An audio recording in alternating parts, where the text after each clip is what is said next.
혹시 3월에 텃밭에 나가서 이제 대체 뭘 해야 하지? 하고 막막했던 경험 다들 한 번쯤 있으시죠? 어떤 이웃은 벌써 씨앗을 심어야 한다고 하고 다른 이웃은 아직 추우니 기다리라고 말리고 도대체 누구 말이 맞는 걸까요? 사실 2026년 3월 여러분의 텃밭을 그 누구보다 풍성하게 만들어줄 황금 순서가 분명히 존재합니다. 이 영상 끝까지 보시면 이제 막 텃밭을 시작한 초보자도 마치 10년은 농사지은 프로처럼 3월 텃밭을 완벽하게 관리하는 비법을 알게 되실 겁니다. 제가 확실히 약속드리죠. 3월은 겨울의 끝자락과 봄의 시작이 공존하는 아주 특별한 달입니다. 그래서 농부들에게는 가장 바쁘고 중요한 시기 중 하나죠. 땅이 아직 완전히 녹지 않았을 수도 있지만 땅 속에서는 이미 새로운 생명이 움틀 준비를 하고 있습니다. 이 시기에 무엇을 어떻게 준비하느냐에 따라 한 해 농사의 성패가 갈린다고 해도 과언이 아닙니다. 3월은 단순히 씨앗을 심는 달이 아니라 지난 겨울 잠들었던 땅을 깨우고 새로운 작물들을 맞이할 최적의 환경을 만들어주는 준비와 설계의 달인 셈이죠. 지금부터 그 구체적인 계획을 함께 세워보겠습니다. 자, 가장 먼저 할 일은 바로 텃밭 점검과 치밀한 계획 세우기입니다. 지난 겨울 동안 텃밭에 어떤 변화가 있었는지 꼼꼼히 살펴보세요. 두둑이 무너지진 않았는지, 잡초는 얼마나 자랐는지, 땅의 상태는 어떤지 확인하는 것이 첫걸음입니다. 마치 건강검진을 하듯 텃밭의 현재 상태를 진단하는 거죠. 그리고 나서 종이와 펜을 꺼내 텃밭의 지도를 그려보세요. 올해 어떤 작물을 어디에 심을지 구상하는 겁니다. 이때 중요한 것이 바로 돌려짓기 또는 연작 계획입니다. 작년과 같은 장소에 같은 과의 작물을 심으면 토양의 특정 양분이 고갈되고 병충해가 발생하기 쉽습니다. 예를 들어 작년에 토마토나 고추를 심었던 자리에는 올해 콩이나 배추 같은 다른 과의 작물을 심는 것이 좋습니다. 이렇게 계획을 미리 세워두면 씨앗이나 모종을 구매할 때 충동 구매를 막고 각 작물이 잘 자랄 수 있는 최적의 위치를 선정할 수 있게 됩니다. 이것이야말로 성공적인 텃밭 가꾸기의 청사진을 그리는 과정입니다. 텃밭에 청사진을 그렸다면 이제 본격적으로 땅을 준비할 차례입니다. 바로 토양 준비와 거름주기 단계죠. 먼저 텃밭의 잡초를 깨끗하게 제거해 주세요. 특히 뿌리가 깊은 다년생 잡초는 지금 제거하지 않으면 봄 내내 여러분을 괴롭힐 겁니다. 잡초를 제거한 후에는 삽이나 괭이로 땅을 깊게 한번 뒤집어 주세요. 이 작업을 통해 흙 속에 공기가 잘 통하게 되고 흙이 부드러워져 작물의 뿌리가 잘 뻗어나갈 수 있는 환경이 만들어집니다. 여기서 많은 분들이 비싼 화학 비료를 사야 하나 고민하시는데 그럴 필요 없습니다. 잘 부숙된 퇴비나 유기질 비료를 텃밭 전체에 골고루 뿌려주는 것만으로도 충분합니다. 퇴비는 흙의 구조를 좋게 만들어 물 빠짐과 보수력을 동시에 높여주고 미생물의 활동을 활발하게 해 땅을 살아 숨 쉬게 만듭니다. 퇴비를 뿌린 후에는 흙과 잘 섞어주고 최소 1주에서 2주 정도의 시간을 두어 거름이 흙에 충분히 흡수되도록 기다려주세요. 이 기다림의 시간이 바로 건강한 작물을 키우는 밑거름이 됩니다. 새로운 작물을 심기 전에 지난 겨울을 꿋꿋이 버텨낸 월동 작물들을 돌보는 것을 잊으면 안 됩니다. 텃밭에 마늘, 양파, 시금치, 쪽파 등을 심어두셨다면 지금이 바로 이 작물들을 살펴볼 최적의 시기입니다.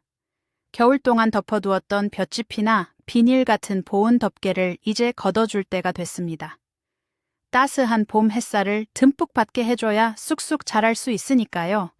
하지만 너무 이른 시기에 덮개를 모두 걷어내면 갑작스러운 꽃샘 추위에 냉해를 입을 수 있으니 일기예보를 잘 확인하면서 점진적으로 제거하는 것이 안전합니다. 덮개를 걷어낸 후에는 작물 주변의 잡초를 제거해주고 흙 표면이 딱딱하게 굳어 있다면 호미로 가볍게 긁어 부드럽게 만들어주세요. 이렇게 하면 흙 속으로 공기와 수분이 더 잘 새우며 들게 됩니다. 또한 이 시기에 웃거름, 즉 추가 비료를 주면 월동 작물들이 봄철에 폭발적으로 성장하는 데 큰 도움이 됩니다. 월동 작물 관리는 이른 봄 가장 먼저 맛보는 수확의 기쁨을 안겨줄 겁니다. 3월의 텃밭에서 절대 빼놓을 수 없는 주인공이 있죠. 바로 씨감자입니다. 감자는 서늘한 기후를 좋아해서 3월 중순에서 하순경에 심는 것이 가장 좋습니다. 감자를 심기 전에 씨감자를 준비하는 과정이 매우 중요합니다. 씨감자는 일반 식용 감자와 달리 바이러스에 감염되지 않은 보증된 씨감자를 구매하는 것이 좋습니다. 씨감자를 통째로 심기보다는 눈이 2-3개 정도 포함되도록 잘라서 심는 것이 효율적입니다. 자른 감자는 바로 심지 마세요. 자른 단면을 통해 병균이 침투할 수 있기 때문입니다. 자른 감자를 바람이 잘 통하는 그늘에서 2-3일 정도 꾸덕꾸덕하게 말려주면 단면에 보호막이 생겨 썩는 것을 방지할 수 있습니다. 이것을 아무리 과정이라고 부릅니다. 감자를 심을 때는 약 30cm 간격으로 10cm 정도의 깊이로 심고 흙을 덮어줍니다. 이때 감자의 잘린 면이 아래로, 눈이 위로 향하게 심는 것이 정석입니다. 올해 포슬포슬 맛있는 감자를 수확하는 상상을 하며 정성껏 심어보세요. 3월의 날씨는 아직 변덕스럽습니다. 따뜻한 봄 같다가도 갑자기 영하로 떨어지는 꽃샘 추위가 찾아오죠. 그래서 추위에 약한 작물들은 텃밭에 바로 심기보다는 따뜻한 실내나 작은 비닐하우스에서 미리 모종으로 키우는 것이 안전하고 확실한 방법입니다. 특히 고추, 토마토, 가지, 오이 같은 열매 채소들은 자라는데 오랜 시간이 걸리기 때문에 3월에 실내에서 파종을 시작해야 제때에 수확할 수 있습니다. 모종용 트레이나 작은 화분에 상토를 채우고 씨앗을 1-2개씩 넣은 후 가볍게 흙으로 덮어주세요. 씨앗을 너무 깊게 심으면 싹이 나오기 힘드니 주의해야 합니다. 물을 흠뻑 준 후에는 햇빛이 잘 드는 창가나 온실에 두고 흙이 마르지 않도록 관리해주는 것이 중요합니다. 이렇게 2달 가까이 정성껏 키운 튼튼한 모종은 날씨가 완전히 따뜻해지는 5월 초에 텃밭으로 옮겨 심으면 됩니다. 실내 파종은 조금 번거로울 수 있지만 내가 키운 작은 씨앗이 싹을 틔우고 자라는 모습을 보는 것은 텃밭 가꾸기의 가장 큰 기쁨 중 하나일 겁니다. 물론 모든 작물을 실내에서부터 키워야 하는 것은 아닙니다. 비교적 서늘한 날씨에도 싹을 잘 트이우고 자라는 작물들은 3월에 텃밭에 바로 씨앗을 뿌려도 괜찮습니다. 이것을 직파라고 부르죠. 대표적인 직파 가능 작물로는 상추, 아욱, 시금치, 쑥갓과 같은 잎 채소류와 당근, 무, 열무, 알타리무 같은 뿌리 채소류가 있습니다. 이 작물들은 자라는 기간이 짧아서 봄에 심어 초여름에 수확하기에 안성맞춤입니다. 씨앗을 뿌리기 전에는 텃밭의 흙을 부드럽게 고르고 얕은 골을 만들어주세요. 그리고 씨앗을 너무 촘촘하지 않게 줄지어 뿌리는 줄뿌림을 하는 것이 좋습니다. 씨앗을 뿌린 후에는 흙을 얇게 덮어주고 물을 조심스럽게 뿌려 씨앗이 흙에 잘 밀착되도록 합니다. 씨앗이 너무 작아서 뿌리기 어렵다면 마른 흙이나 모래와 섞어서 뿌리면 골고루 뿌리기가 한결 수월해집니다. 3월에 뿌린 이 작은 씨앗들이 얼마 지나지 않아 파릇파릇한 새싹으로 텃밭을 가득 채우는 모습을 보게 될 겁니다. 훌륭한 농부는 연장 탓을 하지 않는다고 하지만 잘 관리된 농기구는 농사의 효율을 몇 배나 높여줍니다. 본격적인 농사철이 시작되기 전인 3월은 지난 가을부터 창고에서 잠자고 있던 농기구들을 정비하고 준비하기에 가장 좋은 시기입니다. 먼저 삽, 괭이, 호미 등에 묻어있는 흙과 녹을 깨끗하게 털어내고 닦아주세요.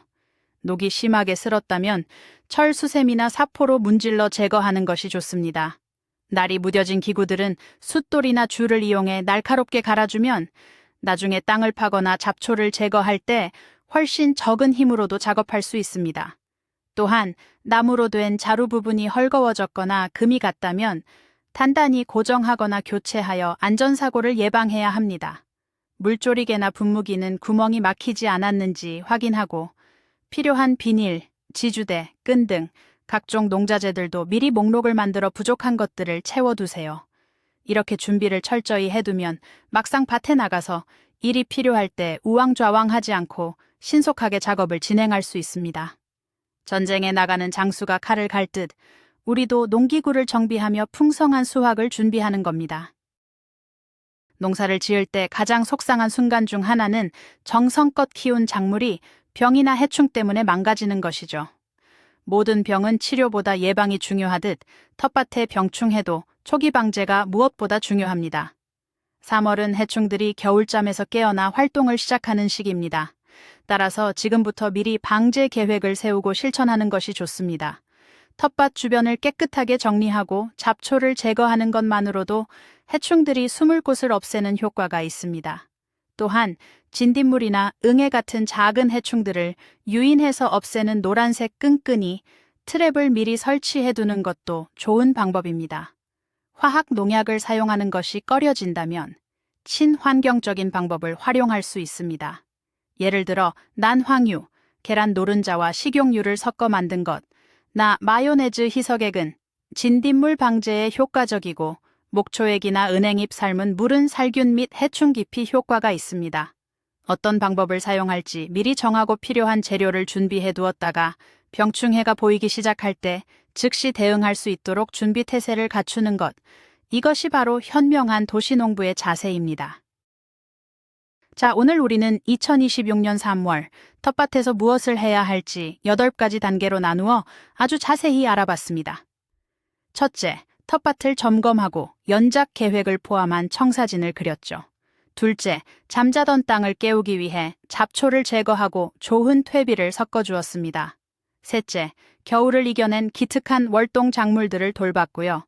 넷째, 3월의 주인공인 시감자를 정성껏 심었습니다. 다섯째, 고추나 토마토처럼 섬세한 작물들은 따뜻한 실내에서 파종을 시작했고, 여섯째, 상추나 무처럼 튼튼한 작물들은 텃밭에 바로 씨앗을 뿌렸습니다. 일곱째, 우리의 든든한 아군인 농기구를 완벽하게 정비했고, 마지막으로 여덟째, 병충해와의 전쟁에서 승리하기 위한 초기 방제 계획까지 세웠습니다. 이 8가지 체크리스트만 잘 따라 하신다면 여러분은 이미 성공적인 봄 농사의 절반 이상을 해내신 겁니다. 3월의 수고가 올 한 해 여러분의 식탁을 얼마나 풍요롭게 만들지 기대되지 않으신가요? 오늘 영상 시청해 주셔서 정말 감사합니다. 여러분의 올해 텃밭 계획은 무엇인가요? 올해 꼭 성공시키고 싶은 특별한 작물이 있다면 댓글로 자유롭게 이야기 나눠주세요.